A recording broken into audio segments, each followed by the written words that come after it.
সবাইকে স্বাগতম। আমি আজ একটি সহজ কথায় আপনাদেরকে অনুপ্রাণিত করতে আসছি। জীবনের প্রতিটি দিন একটি সম্বন্ধে আমরা সম্ভবত অনুভব করি।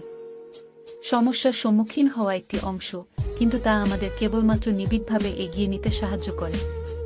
আপনি যদি সফলতা অর্জন করতে চান, তবে আপনার সাহায্যের অভাবে কেউ বন্ধুত্ব করেনি।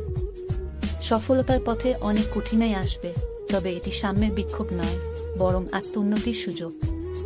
সাহায্য না পেলে আপনি সহজেই নিজেকে সামর্থ্যহীন মনে করতে পারেন, কিন্তু যদি আপনি পরিচালনা করেন এবং আপনার লক্ষ্যের দিকে নিয়ে যান, তবে কোনো কাজ অসম্ভব হয় না। স্বপ্ন দেখার এবং তার পেছনে পূর্ণতা অর্জনের চাহিদা দীর্ঘমেয়াদী প্রয়োজন করে।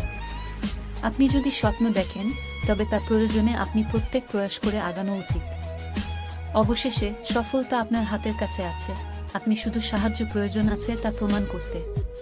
তাই আজ থেকে আপনি নিজেকে আত্মবিশ্বাসের সাথে পরিচিত করুন, আপনার স্বপ্নগুলি অনুসরণ করুন এবং যত্ন সহকারে পরিশ্রম করুন। সাফল্যের দিকে আগ্রহ রেখে এগিয়ে যান এবং সবাই আপনার উজ্জ্বল সাফল্যের সাক্ষাৎকার করবে। ধন্যবাদ।